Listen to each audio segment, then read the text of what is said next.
This episode is brought to you by the Jordan Harbinger Show. Okay, everyone, summer's coming, so it's time to get your summer reading list together. But there are going to be times when you're too tired to hold a book or some electronic device. Sometimes you want to just lie there and let someone else do all the work. And that means a podcast. And I recommend that podcast be a top-shelf podcast named Best of Apple in 2018. One that brings on fascinating people, athletes, authors, and scientists, to mobsters and spies. I'm talking about, of course, the Jordan Harbinger Show. Either entertain me or inform me, and that's what Jordan does with each and every episode. Let me recommend 2 specific episodes to you.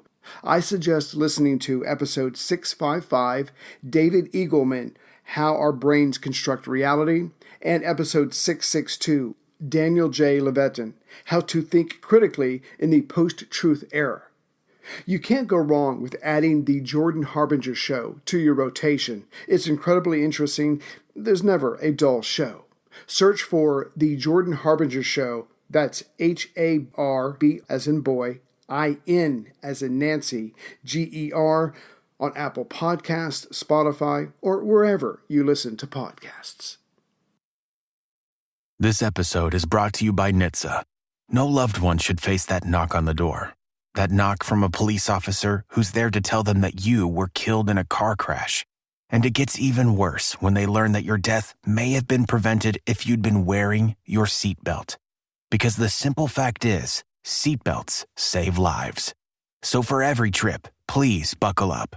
Don't risk it. And remember, click it or ticket. See nhtsa.gov/clickit.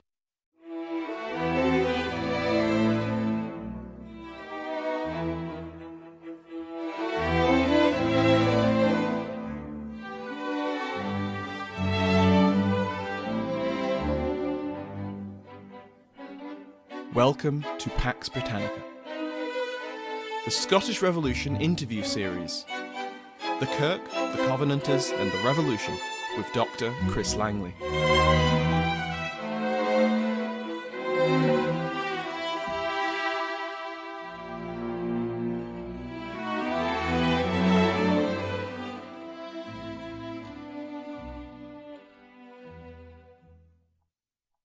Welcome to the Pax Britannica Scottish Revolution interview series. In this episode, I'm thrilled to speak with Dr. Chris Langley, reader in early modern history at Newman University, Birmingham. Dr. Langley has published multiple books and articles over the last few years, but of particular interest to this series is his work co-editing The National Covenant in Scotland, 1638 to 1689, of which he also contributed a chapter. Listeners of Pax Britannica can purchase this collection at a 40% discount by going to Boydell & Brewer's website and entering the code BB870. This applies to both the physical and digital copies. Dr. Langley is also a co-director of the Mapping the Scottish Revolution project. More details for all of these resources can be found in the show notes, as well as on the website, paxbritannica.info. Dr. Chris Langley, thank you so much for joining me this morning. Thank you, Sam. It's nice to be here. So you've recently edited a collection on the National Covenant, which brought the work of several quite brilliant historians together, and from what I've seen, it's been incredibly well received. So could you explain your thinking behind that book? What was your aim when you were putting it together, and how does it fit within the historiography? Okay, this is the classic book pitch, isn't it? The first conversations about that book came in a conference in Belfast in 2015, where it was becoming apparent that a lot of the assumptions about the National Covenant, about the middle of the 17th century, not just in Scotland, but in Britain and Ireland more generally, were, I wouldn't say out of date, I think that would be cruel, but I would say that maybe some of the interpretations were changing. And really, my purpose for trying to bring those people together in that book was to emphasise how good the quality of scholarship was in terms of the material that these people were using. There was a lot of archival material that scholars outside of Scotland probably wouldn't have understood, let alone been aware of.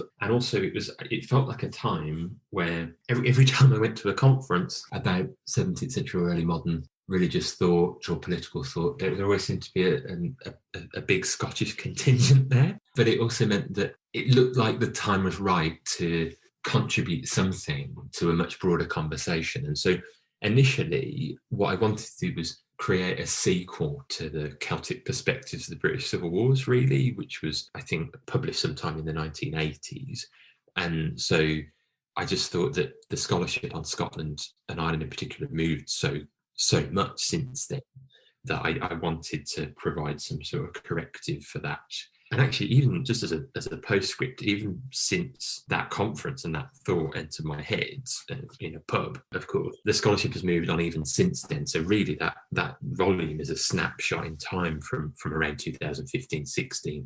And even if we produced it today, I think it would offer different insights. So yeah, it's just an effort to distill this new range of scholarship and to showcase some of the really cool things that were happening, especially in university graduate schools at the time, that weren't getting the airing that I thought they should. I mean, in terms of the historiography of this and where this fits in, this idea of trying to move people's ideas of the National Covenant away from some of the kind of outdoor preaching stereotypes, things like that, these firebrands, of which there were many, by the way. You don't want to go to lunch with any of these people. But what we do want to emphasise is that covenanting is a much more complex thing than just signing on the dotted line or putting your hand up in church one Sunday and maybe getting a bit teary about it in the middle of Edinburgh. It was more a case of, as the political landscape changed around the people that subscribed and swore to that document, that their responses to that act changed as well. So what you have is a landscape that was incredibly fluid, and that fluidity then continued after the Restoration in 1660, where because of the kind of shifting landscape around them, it forced changes and contortions in how people responded. So basically, even though the National Covenant, as you might see from the cover of the book, there's a little extract from the Solemn League and Covenant on the cover, even though its text gives us this sense that things are solid and that it's has a static meaning and thereby should have one interpretation, what actually is going on there is that text gets kind of contorted to the different historical and political realities going on at the time. And in fact, even some of the real firebrands struggle with this stuff. So in pulpits, you get ministers who were, which is one of my particular interests, you have ministers who are really struggling to gauge kind of what the hell has happened politically and what that means for how they understand the covenant, or the covenants, I should say. So the book is about trying to underscore the variation in those responses, and that for scholars outside of Scotland in particular, to get the message home that the covenant wasn't a one-dimensional document, and it isn't a one-dimensional document to this day. It's interesting that you highlight how the almost woolly, vague nature of the covenant, which I'm imagining was something of an advantage when you were getting signatures and you were getting initial support, but when it actually came to applying it, you're saying it became much more fractious because everyone had come to believe their own personal interpretation of the covenant, which didn't necessarily mesh with everyone else's. Yes, I would say that the definition of the document was woolly, but the individuals involved in framing it had some quite specific ideas about what they thought it was.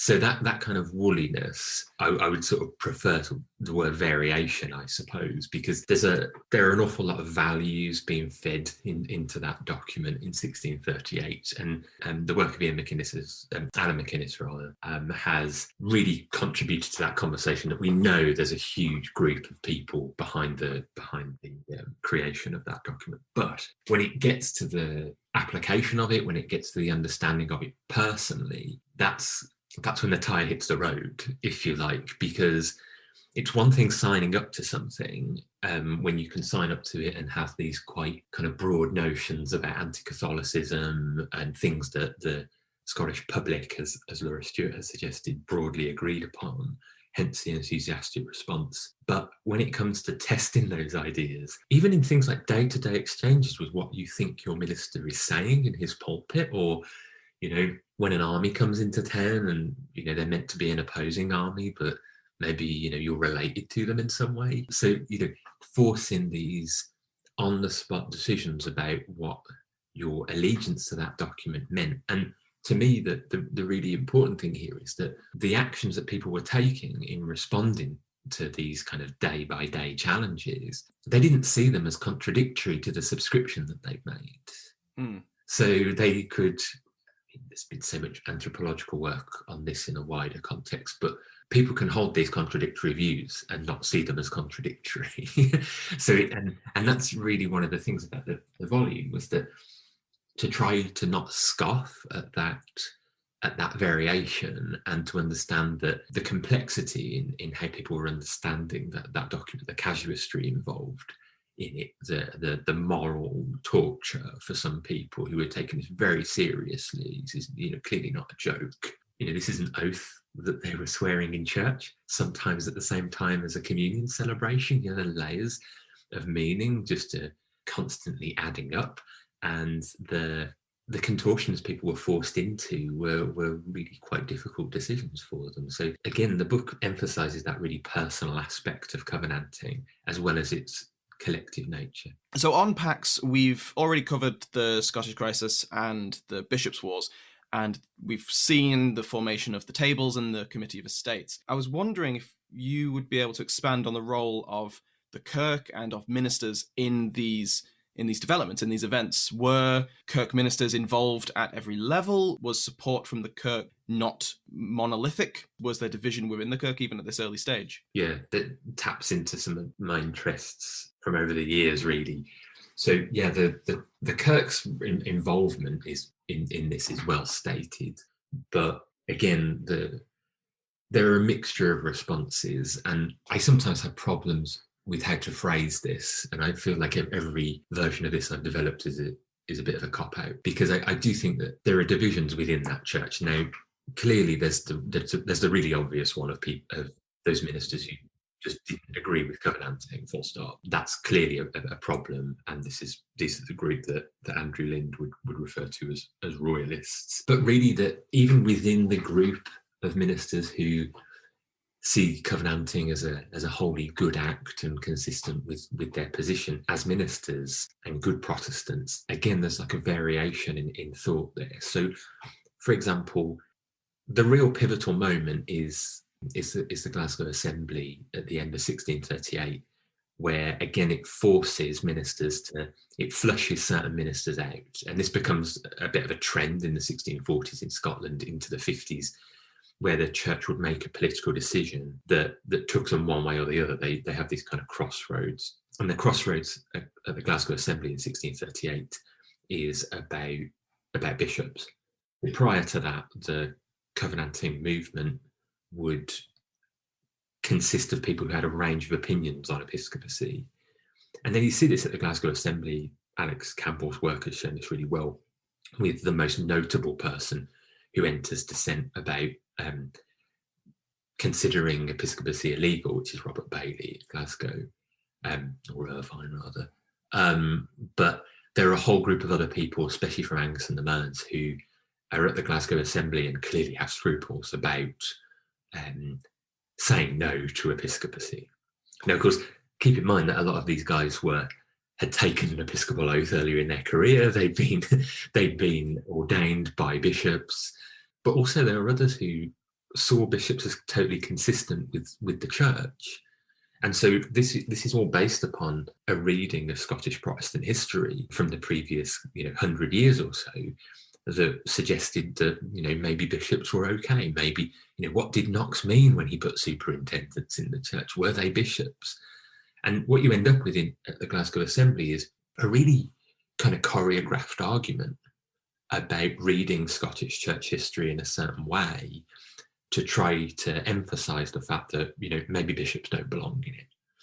And the choreographed nature of what happens at the Glasgow Assembly, with all these outbursts of emotion, with people swearing the covenant, swearing allegiance to the cause, kind of galvanises that quite extreme and radical agenda within the Assembly. But it also pushes into the background some of those dissenting voices. In fact, when Hamilton, the moderate, the King's Commissioner at the Assembly walks out, a number of those ministers go with him, and people regularly kind of skirt over that.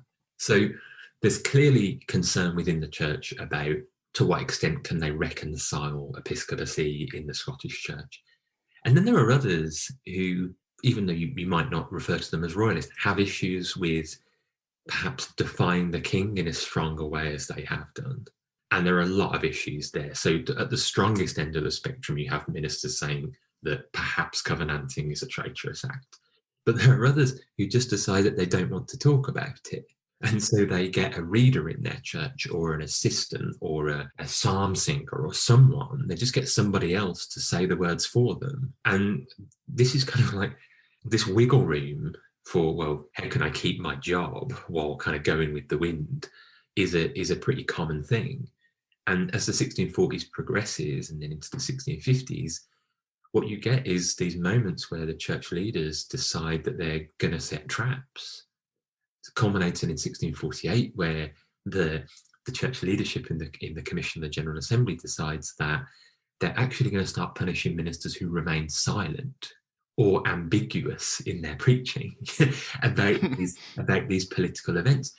And so there's this tradition in Scottish preaching since Knox in the 16th century where Scottish ministers will talk openly about politics. Now, in Geneva, that doesn't happen. It's like you get fished out really quickly in Geneva if you talk about politics. And the covenanting thing sort of pushes that in a direction where the authorities start to almost attempt to force a uniformity in political thought out of the pulpit. And of course, that's all well and good on paper, but when it comes to, actually preaching it out loud, discussing it with your parishioners, the edges are a little bit rougher than maybe the legislation suggests. So, yeah, the divisions within the ministry are royalist covenanter, fine, but also within those guys who signed the covenant, and also the guys who are really enthusiastic about it, there's disagreement about what that means, what it means to be a covenanter and what it means to be a good minister. And that permeates their day-to-day behaviour in all sorts of ways. That's really interesting. With the General Assembly in 1638, the reputation of it as sort of a unanimous thing with the disagreements brushed over, is that the case with the later assemblies in 1639 and 40 and 41? Were these just as deceptively unanimous, or was there actual unanimity at this point? Yeah, it's a great question. The 39 assemblies, I would argue, and we've said privately before, that it's an underrated assembly, I would suggest. And so 38, the Glasgow Assembly gets a lot of attention, and I'm guilty of that as much as anybody, as sort of promulgating some of that attention. But 1638 becomes this hagiographical moment for the Scottish Church, with future historians, in particular in the 1800s, talking about this kind of tradition of covenanting in Scotland, and it was ever thus, and that sort of thing. Whereas we've obviously discussed that lack of unanimity in areas in 1638, but it's really 1639 when you get, well, clearly the king and the covenanters are staring at each other out and playing chicken with each other. But it's really 1639 when you have the ratification of all of the acts that were, quote, passed at the Glasgow Assembly.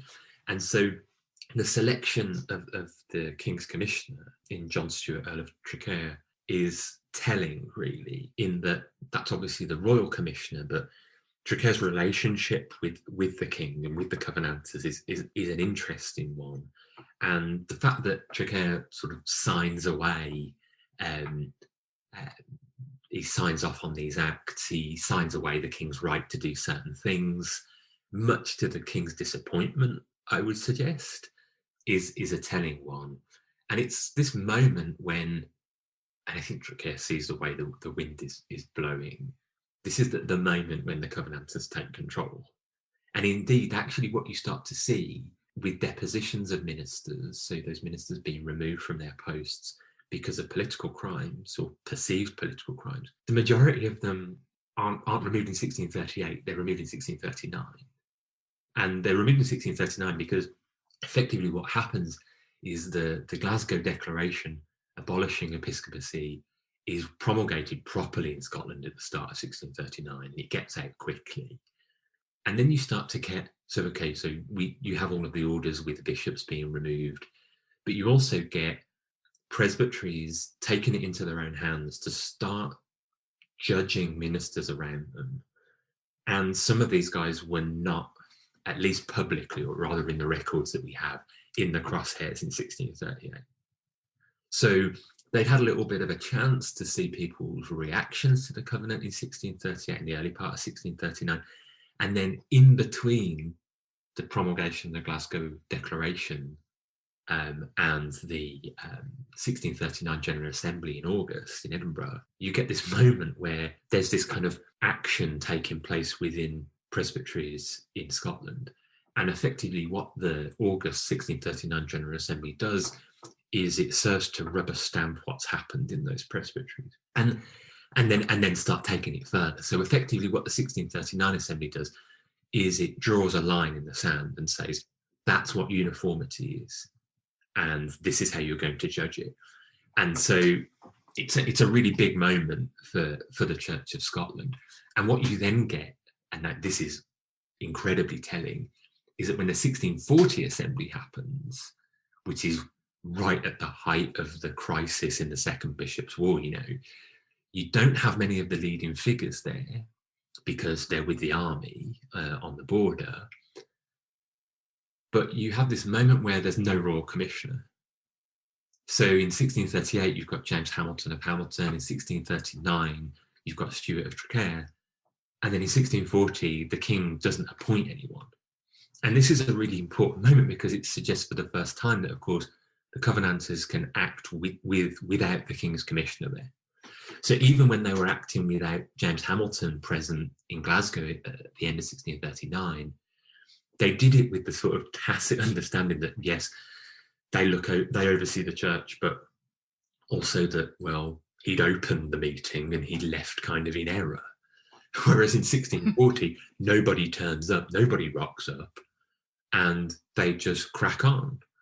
And so that's a really important moment where almost, 1641, 1642, 1643 assemblies all have a royal commissioner. And then in 1644, there isn't one.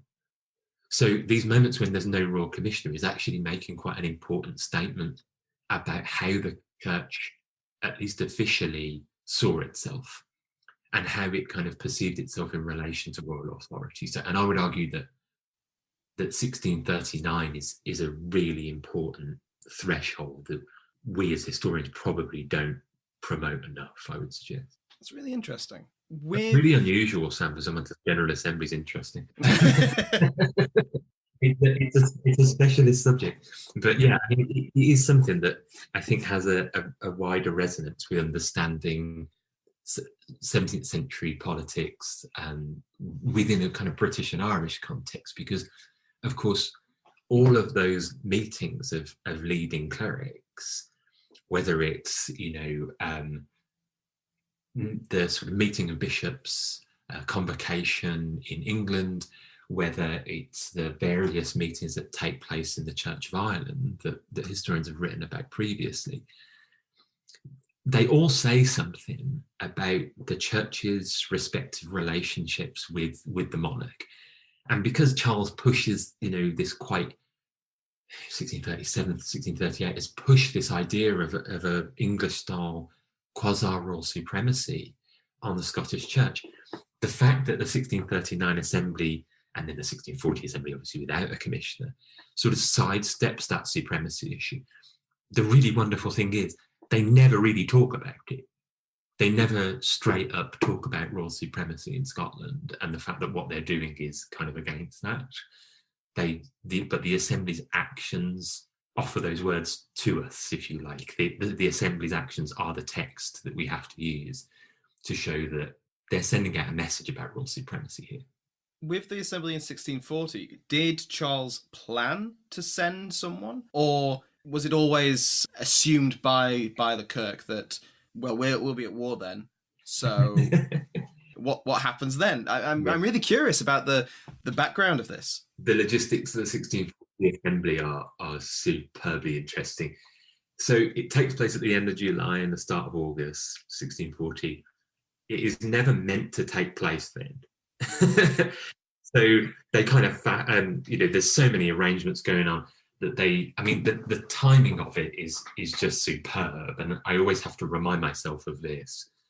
So if you think about the timing of the 1640 assembly, it's the shortest assembly of the decade.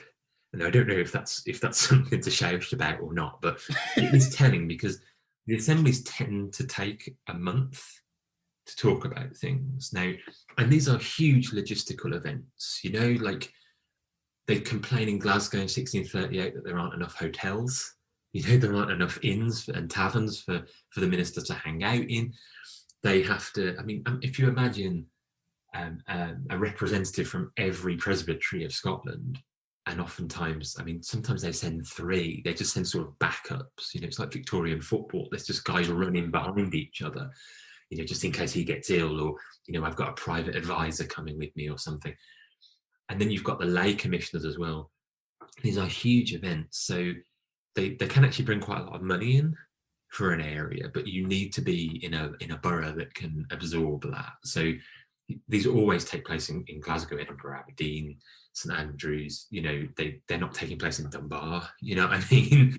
And that's no disrespect to Dunbar, but they're also not taking place in somewhere like Perth. So there are messages there, but in terms of the logistics of 1640, you get a new moderator who is hugely experienced as a minister, but he doesn't take the status of moderator again, because a lot of the leading ministers, a lot of what I might argue to be the leadership of the Kirk at that point, they were not in Aberdeen in 1640. The meeting really, they ship it up to Aberdeen, so it's away from any risk. So it's away from the border, effectively, in case it's shut down or something. And then in terms of the Royal Commissioner, because the meeting is moved, Charles doesn't appoint one. And they are at war at that point.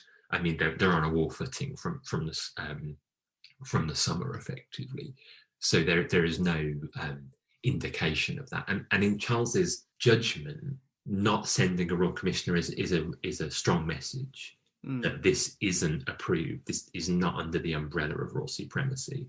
So by Charles not sending a Royal Commissioner, he's sending a strong message relating to his position and his lack of sanction on that assembly.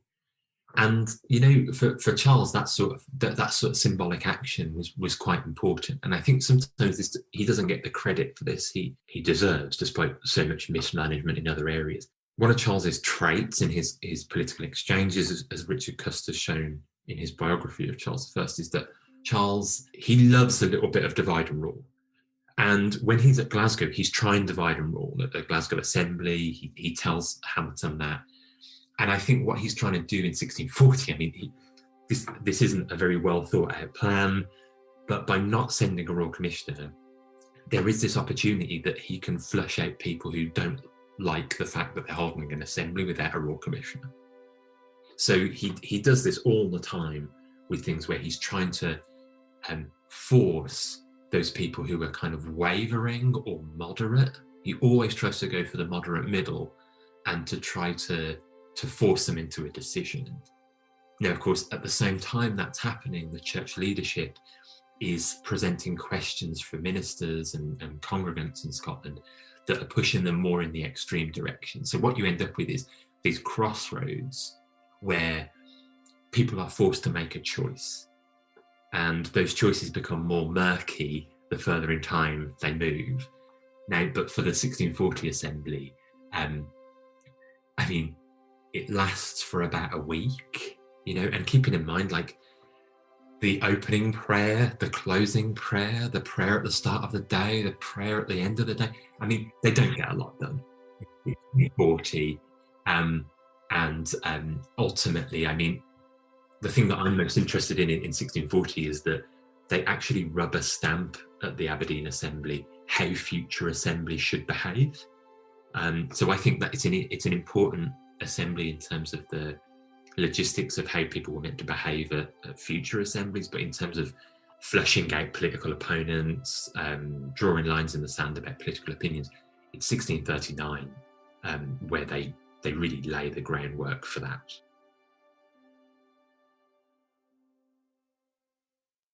In the second half of 1641, Charles visits Scotland, and it's an eventful visit. But how was he received by the Kirk during this visit? This is the first time he's been in Scotland since the early 1630s, and that went about as well as you might have expected. So I'm curious, did he get welcomed with open arms? Did this question of the royal supremacy come up again, or was it again quietly sidestepped? Yeah, so this is an opportunity for the Covenanters and the Covenanter leadership to prove their credentials, their loyal credentials, their bona fides. So there are rumours that there are some extreme individuals within the movement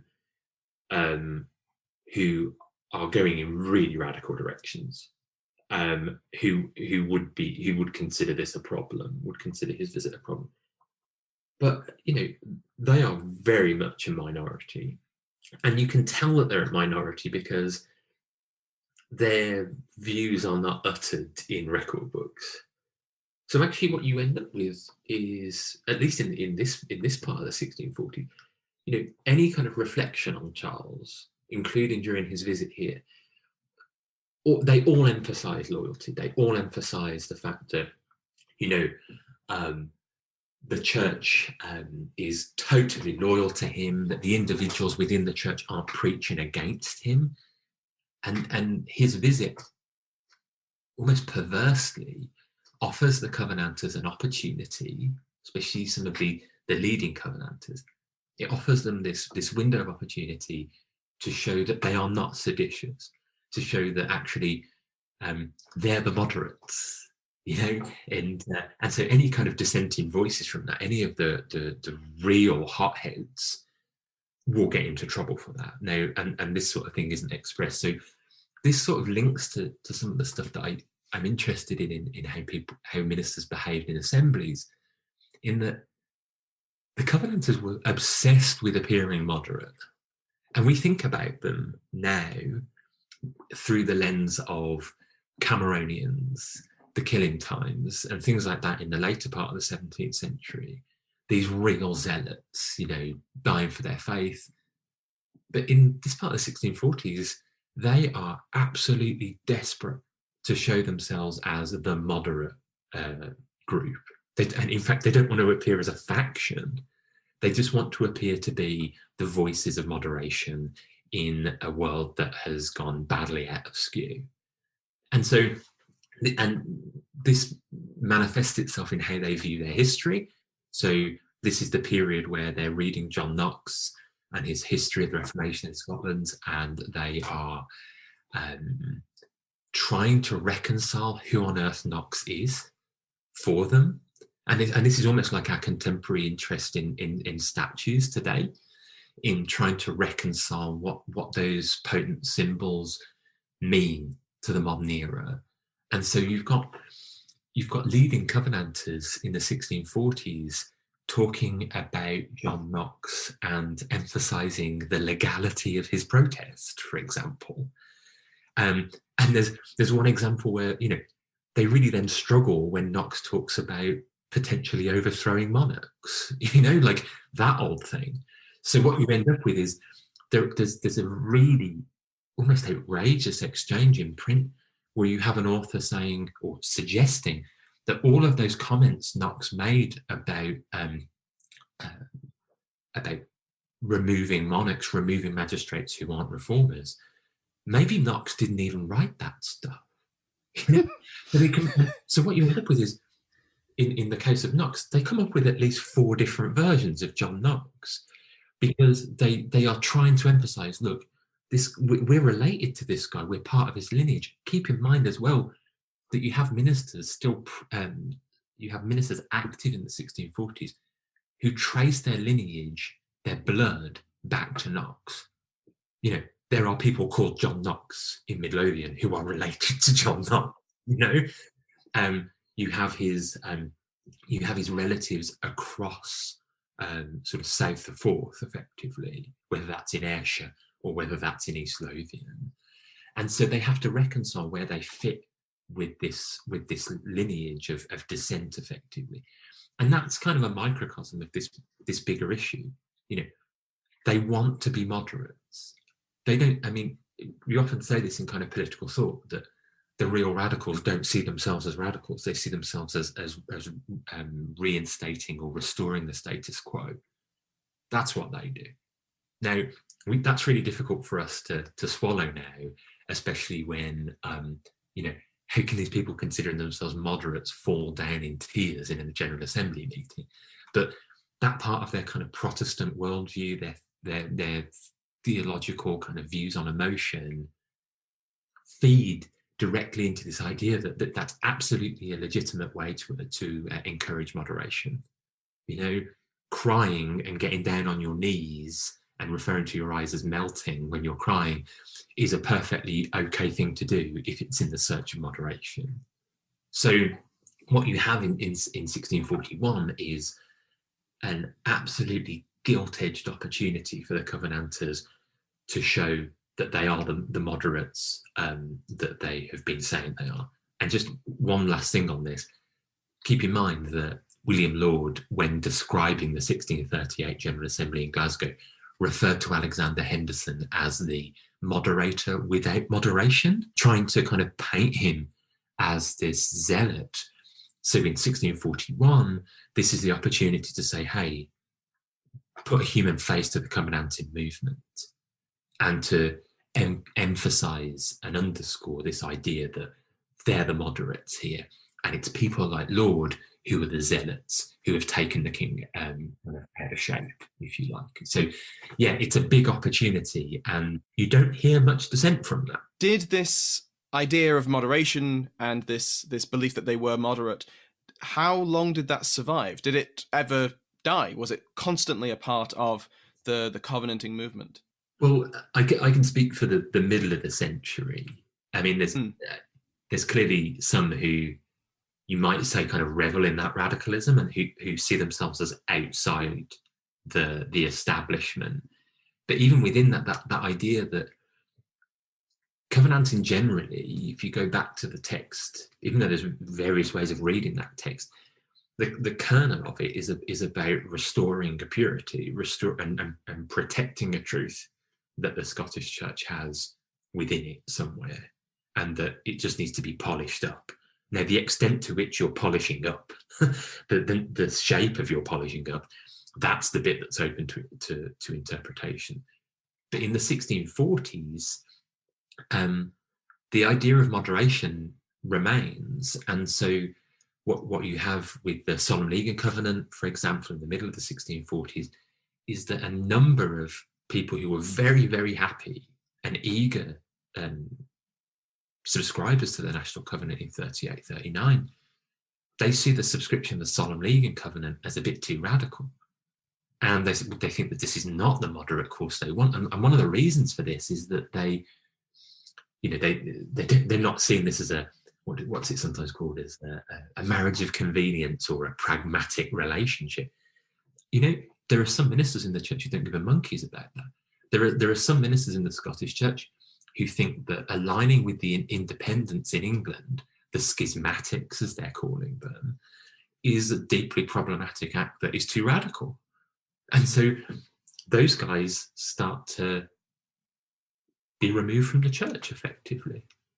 And then again in the later 1640s, when there's an agreement with sort of pseudo-royalists in Scotland in the engagement, Christmas 1647 into 1648, again, it forces this moment of reckoning of, well, how are we meant to band up with these royalists when, we've been fighting them? Or how am I not meant to band together with them when they're my brothers?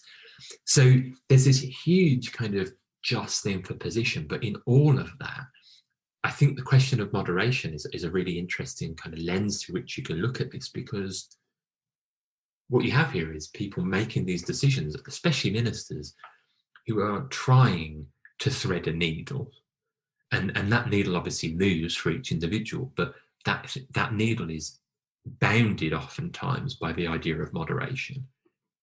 because they are terrified of being the radical. And in Scotland in particular, Scott Spurlock has shown this really, really well recently in his work, the Scottish Church was broadly obsessed with the idea of a national church. The idea of schism, the idea of a separate rival church emerging scares people deeply in Scotland. So what you end up with is, even in the 1650s, when the church hemorrhages, you get the guys who split away from the church saying, well, but we haven't really split. We're just trying to fix it. And they are at pains to suggest that they are not separatists, because all of their reading of biblical history, all of their reading of Anabaptism in 16th century continental Europe, all suggest to them that separatism is a bad thing. Sorry to use the 1066 and all that, saying separatism is a bad thing, capital B, capital T. So the Scottish Church is very interested in that idea of one national church. There is a church in Scotland, and this idea of moderation really plays into that you don't want to be a separatist. It's not just putting lipstick on a pig. It's not suggesting that, oh, this is window dressing, this is for show. It's actually that they genuinely believe that separatism is a problem, and therefore the way to prevent that separatism is through moderation and restraint. And this comes to a head in 1648, when the church has a serious split over this, and the Commission of the General Assembly tries to frame its opposition to the engagement in 1647-48 as a way of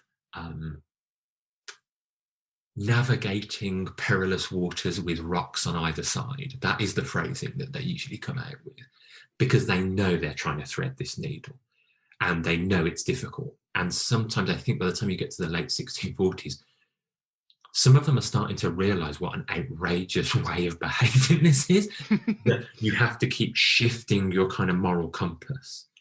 And it starts to become a problem when you have to make a public declaration of that, because they know that they're going to have parishioners point at them from the stalls or the pews saying, well, 2 years ago you said this, and so this emphasis on moderation does continue, but it's squeezed in ways that make people very, very uncomfortable. So just to finish off, and keeping in mind our recent focus on the idea of remaining a moderate, in your view, was there a Scottish Revolution? We're going to need a bigger boat. Yeah, I think there was. I always come back to a conversation that I had as an undergraduate, where and maybe people who know me have heard this story loads of times. I'm really sorry if they're listening, but I remember a conversation as an undergraduate I had with my supervisor, and I was trying to be contrary and explain why there wasn't a revolution in England in the middle of the 17th century. And he turned around to me and he said, they cut the guy's head off, and that was sort of it.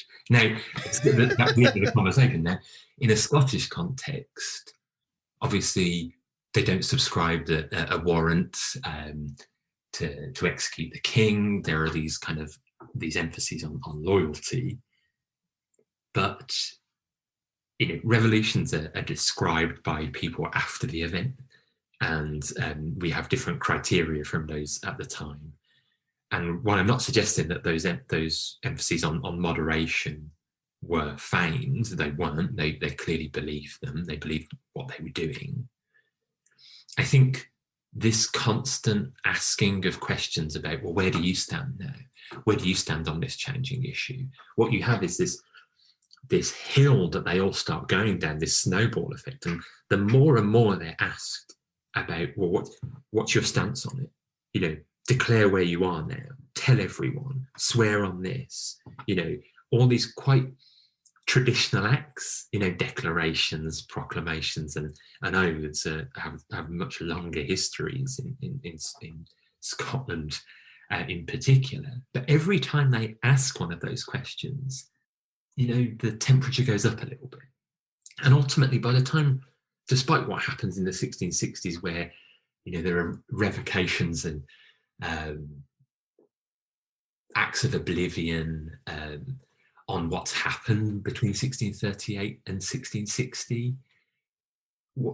As Alan Kennedy in the National Covenant volume that I edited suggests, that Restoration state not only has to deal with the memory of those years, but it also absorbs some of the things that it's facing, and it absorbs some of the almost learnings of that.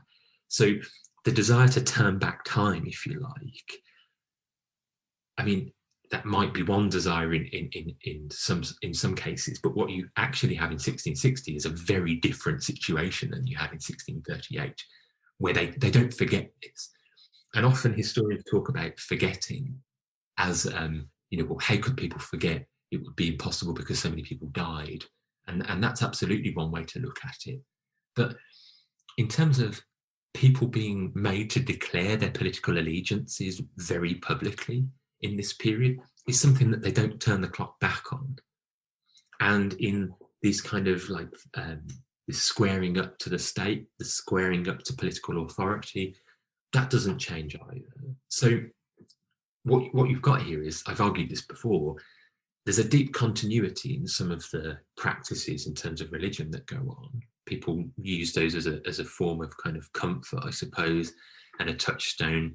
Parochial discipline doesn't change that much across this period. But overall, I mean, yeah, the changes that accumulate over this 22-year period are revolutionary.